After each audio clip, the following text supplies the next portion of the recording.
Mister ladies நேயர்களுக்கு வணக்கம். இன்னைக்கு அடுத்த interesting topic irregular periods. Irregular periods அப்படிங்கிறது என்ன? நமக்கு மாதவிடாய் அப்படிங்கிறது பூப்படைந்த ஒரு பெண் மாசம் தன்னுடைய பீரியட்ஸை ஒரு 28 டேஸ்லயோ 30 டேஸ்லயோ 31 டேஸ்லயோ கரெக்டா வந்துகிட்டு இருக்கிற அந்த சைக்கிளை ரெகுலர் சைக்கிள்னு சொல்லுவோம். அது யூஸ்வலி 3 days இருந்து 5 days வரைக்கும் இருக்கும். வித் மினிமல் ஒரு அந்த பர்சனுக்கு ஏற்ற மாதிரியான ஒரு பிளட் ஃப்ளோ இருக்கும். இதெல்லாம் ஒரு ரெகுலர் மென்சுரல் சைக்கிள்ல இருக்கும். இதுல இருந்து எது இல்லையோ, ரெகுலரா நம்மளுடைய சைக்கிள்ஸ் இல்லைனாலோ, அல்லது நம்மளுடைய ஃப்ளோ அதிகரிச்சு இருந்தாலோ, இல்ல நம்மளுடைய ஃப்ளோ அடிக்கடி வந்தாலோ, இல்ல நம்மளுடைய ஃப்ளோ ரொம்ப மாசத்துக்கு ஒரு தடவை வந்தாலும், இதுல எதுவாக இருந்தாலும் அது இர்ரெகுலர் மென்சுரேஷன். நிறைய குழந்தைங்க இப்ப என்ன பண்றாங்கன்னா, இந்த இர்ரெகுலர் மென்சுரேஷனை ஃபர்ஸ்ட் ஃபியூ இயர்ஸ் ஆஃப் பியூபர்ட்டில கவனத்துல கொள்றதே கிடையாது. இந்த இர்ரெகுலாரிட்டி கட்டாயமா கவனிக்க வேண்டிய ஒரு விஷயம். ஏன்னா இது சிம்பிளா இர்ரெகுலாரிட்டி மட்டும் கிடையாது, நம்மளுடைய ஹார்மோனல் இம்பேலன்ஸ்ல ஆரம்பிச்சு இன்ஃபர்டிலிட்டி வரைக்கும் இது ஒரு பெரிய பிரச்சனையா நமக்கு வந்துகிட்டே இருக்கு. ஸோ ஏர்லியா நம்மளுடைய இந்த இர்ரெகுலர் பீரியட்ஸை நம்ம கருத்துல கொண்டு அதுக்கான மெஷர்ஸை நம்ம எடுத்துக்கிறது கட்டாயம் ஒரு ஃபீமேலோட ஃபர்டிலிட்டி ஏஜ்ல ரொம்ப ரொம்ப முக்கியமான ஒரு விஷயம். ஸோ இந்த இர்ரெகுலர் மென்சுரேஷன் அப்படிங்கிறது எந்தெந்த காரணங்கள்னால வரலாம்? இர்ரெகுலர் மென்சுரேஷன் ஃபர்ஸ்ட் நம்மளுடைய கர்ப்பப்பையில ஏதாவது பிரச்சனைகள் இருந்தா வரும். இல்ல நம்மளுடைய கருமுட்டை பை ஓவரீஸ்ல நமக்கு ஏதாவது பிரச்சனைகள் இருந்தா அப்பவும் இர்ரெகுலர் மென்சுரேஷன் வரும். இன்னைக்கு ரொம்ப காமனா ஏர்லி பியூபர்டல் ஏஜ்ல இருக்கிறவங்களும் சரி, அல்லது ஒரு ஏர்லி மெனோபாசல் ஏஜ் வரைக்கும் ரொம்ப காமனான விஷயம் என்னன்னா PCOD, polycystic ovarian syndrome disease அப்படின்லாம் நம்ம சொல்றோம். இது எதனால வருது அப்படின்னா, நம்ம கருமுட்டை பைகள்ல சின்ன சின்ன நீர்க்கட்டியா நிறைய நீர்க்கட்டிகள் இருக்கும்போது அதை பாலிசிஸ்டிக் ஒவேரியன் அப்படின்னு நம்ம சொல்லுவோம்.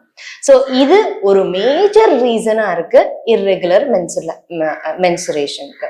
இது மட்டும் இல்ல, யூட்ரன் ஃபைப்ராய்டு நான் சொன்னேன், நம்மளுடைய கர்ப்பப்பையில இருக்கக்கூடிய பிரச்சனைகள்னாலையும் இர்ரெகுலர் மென்சுரேஷன் வரலாம்.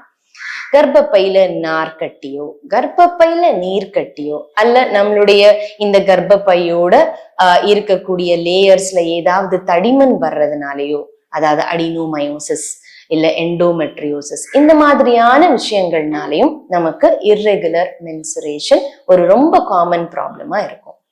இந்த இர்ரெகுலர் மென்சுரேஷனை கட்டாயம் கவனத்துல எடுத்துக்கணும். ஃபர்ஸ்ட் உங்களுடைய பிரச்சனை என்ன? உங்களுக்கு பாலிசிஸ்டிக் ஓவரிஸ் இருக்கா, அல்லது யூட்ரன் ஃபைப்ராய்டு இருக்கா, இல்ல உங்களுடைய பிரச்சனை என்னங்கிறது கண்டிப்பா டயக்னோசிஸ் பண்ணிருக்கணும். எனக்கு இர்ரெகுலர் மென்சுரேஷன் தானே, இந்த மாசம் வராட்டி பரவாயில்ல, நான் நல்லா இருக்கேன், இந்த மாதிரி சின்ன சின்ன ஒரு மித் எல்லாம் நீங்க ஃபாலோ பண்ணி மிஸ் பண்ணி உங்களுடைய ஹெல்த்தை கம்மி பண்ணிக்காதீங்க. ஸோ கட்டாயம் மாசம் நம்மளுடைய சைக்கிள் அப்படிங்கிறது நமக்கு முக்கியம். எவ்வளோ நேரம் இருக்கு நமக்கு முக்கியம், எவ்வளோ ஃப்ரீக்வெண்டா இருக்கு ரொம்ப முக்கியம், எவ்வளோ ஃப்ளோ இருக்கு மென்சுரல் பிளட் ரொம்ப ரொம்ப முக்கியம், எவ்வளோ ஃப்ரீக்வெண்ட் பேட்ஸ் சேஞ்ச் பண்றீங்க, இதெல்லாம் கட்டாயமா நம்ம கவனிக்க வேண்டியது நம்மளுடைய மென்சுரல் ஹெல்த்தை பத்தி. இந்த மென்சுரல் ஹெல்த் மட்டும் இல்லாம இது கூட கவனிக்க வேண்டிய விஷயங்கள் அப்படின்னு பாத்தீங்கன்னா, நம்மளுடைய ரத்தத்துல எவ்வளோ சிவப்பு அணுக்கள் இருக்கு, அததான் ஹெச்பி, நம்ம ஆர்பிசி எவ்வளோ இருக்குன்னு பார்ப்போம். அதே மாதிரி நம்மளுடைய இரும்பு சத்து ஹெச்பி எவ்வளோ இருக்கு, இதெல்லாம் பார்ப்போம். இதெல்லாமும் நம்மளுடைய மென்சுரல் இர்ரெகுலாரிட்டிஸ்ல காமனா நம்ம கருத்துல எடுக்க வேண்டிய விஷயங்கள். ஸோ இந்த இர்ரெகுலாரிட்டிஸை எப்படி மேனேஜ் பண்ணலாம்? யோகா, இயற்கை மருத்துவத்துல இதுக்குன்னு பிரத்யேகமான சிகிச்சை முறைகள் நிறைய இருக்கு. இந்த இர்ரெகுலர் மென்சுரல் டிசார்டர்ஸை ட்ரீட் பண்றதுக்காக நம்மளுடைய தெரபிஸ் நீர் சிகிச்சை, மண் சிகிச்சை, நிற சிகிச்சை, காந்த சிகிச்சை, அக்யூபங்க்சர், அக்யூப்ரெஷர்னு நிறைய விஷயங்கள் யோகா இயற்கை மருத்துவத்துல இருக்கு. இது எல்லாமே இந்த இர்ரெகுலர் மென்சுரேஷனுக்கு நம்ம பரிந்துரைக்கிறோம். இது மட்டும் இல்லாம உடல் பயிற்சி ரொம்ப அவசியமானது. இது உங்களுடைய பிசிக்கல், எமோஷனல், உங்களுடைய மென்டல் ஸ்டேட்டஸ ஒரு பேலன்ஸ்க்கு கொண்டு வரதுக்கு ஒரு நல்ல டூலா இருக்கும். ஸோ இது எல்லாத்தையும் சிறந்த யோகா இயற்கை மருத்துவரை அணுகி நீங்க கத்துக்கிட்டீங்க அப்படின்னா உங்களுடைய மென்சுரல் இர்ரெகுலாரிட்டிஸை கட்டாயமா சரி பண்ணிக்க முடியும். இன்னொரு முறை இன்னொரு கேள்வியோடையும் இன்னொரு பதிலோடையும் உங்களை நான் சந்திக்கிறேன். கமெண்ட்ல உங்களுடைய பதிலுக்கு வெயிட் பண்ணிட்டு இருக்கோம். நன்றி.